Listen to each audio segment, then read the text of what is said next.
நண்பர்களே, நீங்கள் பார்த்து கொண்டு இருப்பது உங்கள் கௌசிக் ரிவ்யூ. சரி வாங்க வீடியோக்குள்ள போய் என்ன நடக்க போகுது அப்படின்னு சொல்லிட்டு பார்த்தீங்கன்னா, நம்ம எஸ்எஸ்கே இருக்கார்ல, அவர் செஞ்ச பாவம் அவரை வந்து கண்டிப்பாக சூழ்ந்து அவரை சரியான ஒரு ஆபத்தில் தள்ளப்படும் சொல்லிட்டு எல்லாருக்கும் தெரியுங்க.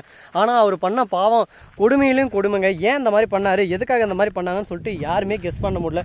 அந்த மாதிரி ஒரு வேலையை செஞ்சு விட்டார். அப்படி என்னடா செஞ்சார் எஸ்எஸ்கே? பாவம்டா அந்த மனசில், ஏன்டா அந்த மாதிரி நொந்து நூடுல்ஸ் ஆகிற மாதிரி எப்போ பார்த்தாலும் நச்சு நச்சு நொச்சு நொச்சு நொச்சுன்னு பேசினிருக்கா அப்படின்னு சொல்லிட்டு உங்களுக்குலாம் தோணும்.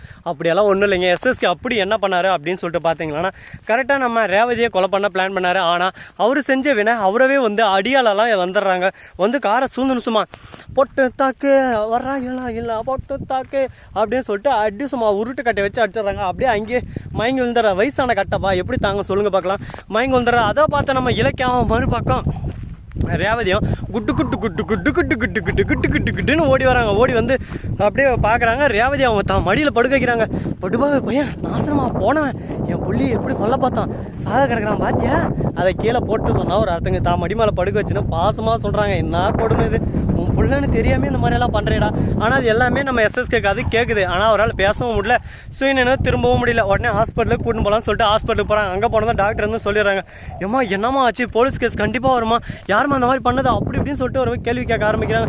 சார் இந்த மாதிரி ஆளுங்க அடிச்சு போட்டாங்க அப்படின்னு சொல்லிட்டு சொல்கிறாங்க. சரிம்மா ஓகே, அவர் உயிருக்கு ஆபத்தான கிரிட்டிக்கலான ஒரு சுச்சுவேஷன் தான் இருக்காரு. இப்போதைக்கு எப்படி காப்பாற்ற போகிறோம்னு சொல்லிட்டு தெரியல. சரி நான் முடிஞ்ச வரைக்கும் எங்களோட பெஸ்ட்டாக நாங்கள் கொடுக்குறோம், அதுக்கு மேலே கடவுள் விட்ட வழி அப்படின்னு சொல்லிட்டு ஒரே வாரத்தில் பொசுக்குன்னு முடிச்சிட்டாங்க. அடா என்னடா இது, எப்படி பொசுக்குன்னு முடிச்சுட்டா நாங்கள் என்னடா பண்ணுறது அப்படின்னு சொல்லிட்டு ஒரு பக்கம் குழப்பமாக தாங்க இருக்குது. என்னங்க பண்ணுறது, நடந்து போச்சு. இதுக்கப்புறம் அதை பற்றி பேசி என்ன நடக்க போகுது சொல்லுங்கள் பார்க்கலாம். முடிஞ்சிருச்சு. புதியதோர் உதயம், புதியதோர் ஆரம்பம் அப்படின்ற மாதிரி புதுசாக ஆரம்பிச்சு நம்ம எஸ்எஸ்கேவும் நல்லா குத்தே கும்மா குத்தே அப்படின்னு சொல்லிட்டு குத்தி விடணும். அது மட்டும் இல்லாமல் அதே சமயத்தில் கரெக்டாக நம்ம கௌதம் ஃபோன் பண்ணுறாரு. இலக்கியாவும் ஃபோன் எடுக்க மாட்டேறாரு, ரேவதி அம்மாவும் ஃபோன் எடுக்க மாட்டேறான்னு சொல்லிட்டு இலக்கியா ஃபோன் எடுத்து, இலக்கியா எங்கே இருக்க, என்னாச்சு ஏதாச்சு சொல்லாச்சு அப்படின்னு சொல்லிட்டு கேட்க உடனே நடந்ததெல்லாம் சொல்கிறாங்க. இந்த மாதிரி எஸ்எஸ்கே மயங்கி விழுந்துட்டாரு, ஹாஸ்பிட்டலில் உயிருக்கு போகிறான்னு இருக்காரு. அவர் யாரோ வந்து உருட்டு கட்டையில் அடிச்சாங்க அப்படின்னு சொல்லிட்டு என்ன சொல்கிற அப்படின்னு சொல்லிட்டு அந்த இடத்துக்கு வரணும்னு சொல்லிட்டு முடிவு பண்ணுறாரு. அங்கேருந்து வந்துட்டு அந்த படுபாய் பையனுக்கு என்ன ஏது நம்மளுக்கு என்ன அப்படின்னு சொல்லிட்டு கௌதம் சொல்கிறாரு. அப்படி எப்படி விட்டு வர முடியும், எல்லாரும் மனுஷங்க தானே அப்படின்னு சொல்லிட்டு சொல்ல, சரி வரேன் இரு அப்படின்னு சொல்லிட்டு நம்ம கௌதம் அங்கேருந்து கிளம்புறாரு. ஜானகி இருந்து எங்கே போகிறேன், அந்த எஸ்எஸ்கே உயிருக்கு போகிறான்னு இருக்கானா, அப்போ கூட அவனை காப்பாற்றி கொடுத்துன்னு சொல்லிட்டு காப்பாற்றி கொடுக்குறாங்க. அப்பயும் இந்த எஸ்எஸ்கே சுயநினைவு திரும்பவும் இவங்க தான் என்ன இந்த மாதிரி பண்ணாங்க அப்படின்னு சொல்லிட்டு நம்ம மேலே கேஸை கொடுத்து உள்ளா தள்ளுவோம். அந்த மாதிரி படுபாய் பையனுக்கெல்லாம் பாவமுனியம் பார்க்கணுமா அப்படின்னு சொல்லிட்டு நம்ம கௌதம் திட்டினே ஹாஸ்பிட்டலுக்கு போகிறாரு. அங்கே போய் பார்த்தா தான் என்ன நடக்க போகுது, அவங்களோட ஒரிஜினல் கதை என்ன, அவங்களோட ஸ்டோரி என்ன, story of the main matter என்ன அப்படின்ற விஷயம் எல்லாமே தெரிய வரப்போகுது.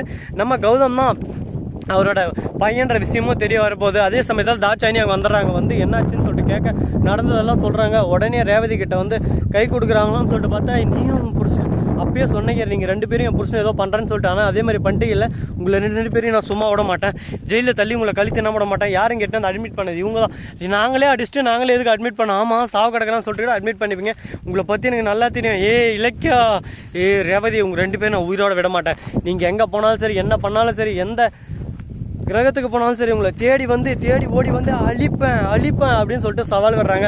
நீ அழியான அழி பழைய கல்யாண கிளார், அதை பற்றி எனக்கு கவலை இல்லை, நான் பண்ணது எல்லாமே கரெக்டாக தான் பண்ணியிருக்கேன், இதுக்கு எனக்கு எந்த சம்மந்தம் இல்லை, என் வாழ்க்கையில் எல்லாமே நல்லா தான் நடக்கும்னு சொல்லிட்டு நான் நினச்சிருந்தேன். ஆனால் அது போல் நடக்கலை, எல்லாமே ஒரு பக்கம் மாற்றத்தோடையும் பயத்தோடையும் பதட்டத்தோட தான் போயின்னு இருக்கு. சரி இது மட்டும் இல்லாமல் இன்னும் நிறைய ட்விஸ்டெல்லாம் ஒரு பக்கம் தர காத்துன்னு இருக்காங்க. என்னடா இது இப்படியெல்லாம் உண்மையாக நடக்குமா, இப்படியெல்லாம் வாய்ப்பு இருக்கா அப்படின்னு சொல்லிட்டு யோசிக்கிற அளவுக்கு ஒரு பக்கம் ட்விஸ்ட்டு மேலே ட்விஸ்ட்டு தந்துட்டு தான் இருக்காங்க. பரவாயில்ல பார்த்துக்கலாம், எதையும் தாங்க இதையண்டா அப்படின்ற மாதிரி தான் ஒரு பக்கம் போயிட்டு இருக்கு. அதே சமயத்தில் நம்ம கௌதம் அங்கே வந்துடுறாரு. கரெக்டான வந்து உன் புருஷனை காப்பாற்றுறதுக்கு என் பொண்டாட்டிக்கும் என் அம்மாவுக்கும் இதெல்லாம் தண்டனை அப்படின்னு, அது உன் அம்மாவா அப்படின்னு சொல்லிட்டு கேட்க உடனே பார்க்குறேமே, ஆமாம் ரேவதி அம்மா என் அம்மா தான், என் பெத்த அம்மா தான் அப்படின்னு சொல்லிட்டு எல்லாம் உண்மையை சொல்ல எஸ்எஸ்கே அதெல்லாம் காது கொடுத்து கேட்டுன்னு இருக்காரு. ஐயோ எஸ்எஸ்கே படுபாய் பையில நீ உருவாக்கின கருவடாய்வன் அப்படின்னு சொல்லிட்டு அதிர்ச்சியில் ஷாக் ஆகிட்டு ஒரு பக்கம் கூனி குறி போய் நின்று இருக்காரு. இதுக்கு மேலே நம்மக்கிட்ட பேச்சே இல்லை. இந்த உலகத்தை பார்த்தீங்கன்னா எந்த அளவுக்கு ஒரு பக்கம் படர்ந்து விரிந்திருக்கு. இந்த மாதிரி ஒரு லொக்கேஷனில் நாம் இருந்தால் எப்படி இருக்கும், இயற்கையான காற்று, தண்ணி வளம், காடு, மலை, மேகம், சுற்றுச்சூழலில் மாசு இல்லாத காற்று, இந்த மாதிரி ஒரு என்ஜாய் மூமெண்ட்டை யாருக்கு கிடைக்கும். அந்த இடத்துல பார்த்தீங்களா தண்ணி ஒரு பக்கம் ஆறு மாதிரி ஓடிக்கிட்டு இருக்குது. இந்த மாதிரி அருமையான பிளேஸ் உங்கள் ஊரில் இருந்தால் மறக்காமல் கமெண்ட் செக்ஷனில் கமெண்ட் பண்ணுங்கள். நீங்களே உங்கள் வீடியோவை எனக்கு டேக் பண்ணுங்கள். சரி ஓகே ஃப்ரெண்ட்ஸ் கமான் அப்படின்ற மாதிரி நாம் ஒரு பக்கம் போயின்னு இருக்கலாம். சரி இப்படியெல்லாம் ஒரு பக்கம் போயின்னு இருக்க, மறுபக்கம் என்ன நடக்க போகுது, ஏது நடக்க போகுது அப்படின்ற ஒவ்வொரு இன்ட்ரெஸ்டிங்கான விஷயத்தையும் நீங்கள் இந்த வீடியோவில் பார்த்து தெரிஞ்சுக்க போகிறீங்க.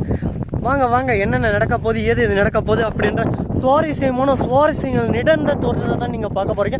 அதுக்கு முன்னாடி இந்த வீடியோ பிடிச்சிருந்தா லைக் பண்ணுங்கள், கமெண்ட் பண்ணுங்கள், ஷேர் பண்ணுங்கள், டெண்டிங் மேலே தட்டி விட்டுப்போங்க. அப்போ தான் நான் போகிற அடுத்த வீடியோ உங்களுக்கு உடனுக்குடன் நோட்டிஃபிகேஷன் வந்து கொண்டே இருக்கும். மிக்க நன்றி, தேங்க்ஸ் ஃபார் வாட்சிங். டாடா, see you, நன்றி, வணக்கம், வந்தனம், வருக, தருக, டாடா, பை பாய்.